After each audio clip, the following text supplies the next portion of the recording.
Hello everybody, this is Dr. Cole. It's Saturday afternoon, June 4th, and we're now entering week 4 of Humanities 2333 Philosophy Life for the 7-week summer term. Everyone, we have a lot going on this week. Once we get past the midterm exam, we'll be taking it a little easier until the end of the term, which is coming up before you know it. But let me go over very quickly what we have this week. Beginning tomorrow, Sunday, and some of you may not be seeing this message until Sunday or Monday, but Sunday through Tuesday, the 5th through the 7th, we're running discussion number 2 on mind and body, materialism and dualism. That was on the syllabus for the week that we're just finishing up. So you'll find some instructions in the announcement that went out. Please try to post at least twice by midnight Tuesday for up to 50 points credit. Then after that, Thursday, June 9th, the midterm exam is coming up. I moved that from Wednesday the 8th to Thursday the 9th. So we take all day, Thursday the 9th, 24 hours.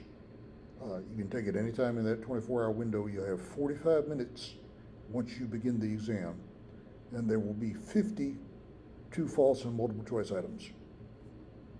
The degree of difficulty will be very similar to what you had on those extra credit quizzes if you took them, and I think that many of you did. Okay. The material is the class notes for lectures 1 through 8 and the assigned readings, okay, most of which had to do with the unit on mind and body. Okay. Stephen Pinker, Tom Wolfe, Oliver Burtman, James Redfield. Please be sure you've looked at those as well as the class notes for units 1 through 8. All right, that will be coming up Thursday. And that's the midterm exam, and we'll be at about the midpoint of the course at that point. Now then, everybody, we have 7 weeks in all to get everything in, so we have to move pretty fast. After the midterm exam, we're going to have one discussion, one written assignment, and the final exam to finish up the term. So we're cramming a lot of things in this week. We'll be taking a deep breath and maybe taking it a little easier after the midterm exam. Before the exam, I have not gotten to mention the materials, class notes for unit 1 through 8. So the last material for the exam will be the class notes for lectures 7 and 8. Okay.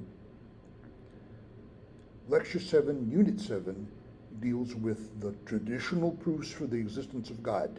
It's a relatively short set of class notes. And there are 3 proofs. Please be sure for the exam that you're familiar with each. Okay. The ontological, the cosmological, and the teleological arguments for the existence of God. Okay. Now then, to finish up the material for the exam, we have some material on the problem of evil, also known as theodicy. Now, what's going on here is, it is argued that the existence of evil is not compatible with the traditional attributes that traditionally are attributed to God. Okay. All-powerful, all-knowing, and benevolent. Okay, if there is such a God, how can there be evil in the world? And those who press this argument insist that it defeats arguments for the existence of God. So those who believe, of course, have to come up with a reply to that. And as you read through the class notes, you'll go through several attempted replies to this argument against the existence of God that have been developed through the years. And that will be the end of the material for the midterm exam. So please be sure you've looked at that before the exam. Now then, everybody, after the exam, we have 3.5 weeks left in the term. There's some material I'm going to need to ask you to look at relatively quickly over the weekend.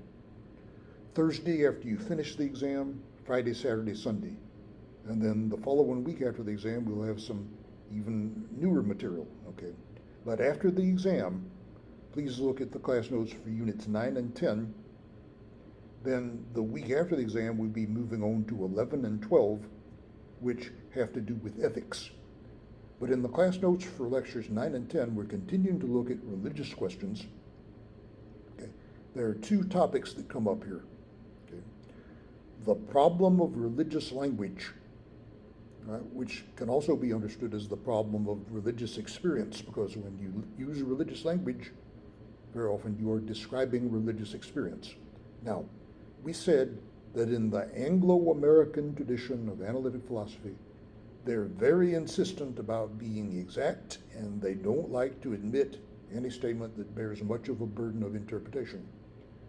For instance, they like to say that the test of whether a proposition is true or not is a matter of what evidence would count against it. Okay?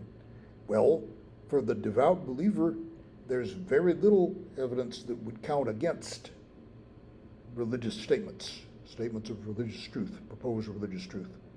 So, the analytic philosopher in the English language tradition, who often is someone who's disposed to be quite secular, draws the conclusion that religious language is meaningless. And so, of course, believers have got to try to defeat that, much the same way they've got to respond to the problem of evil. And you'll look through several different proposed responses as you read through those class notes. Now, once you finish with that, there is some material on existentialism and authenticity. And that deals with the question of what it means to be an authentic individual. Now, you may find that it is or perhaps is not important to you to be an authentic individual. Everybody's got to put on a front sometimes, but on the other hand, we wouldn't want to be known perhaps as a big fake. Okay, so see what you think of that.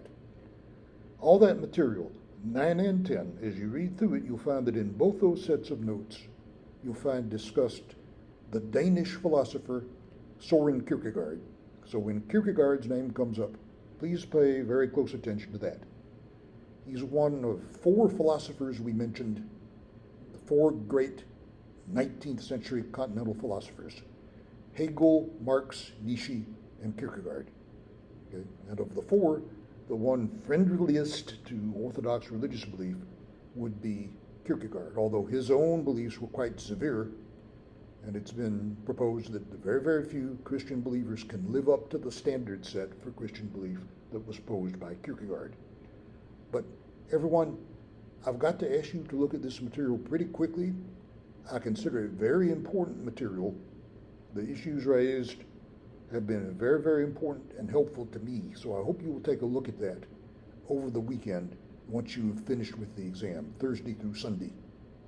And then the following week, I'll be talking to you about a week from now, a week from today or so, about some material in the area of ethics in the notes for units 11 and 12, to which we'll be moving on after we look at that material in 9 and 10, all of which will touch on the thinking of Søren Kierkegaard.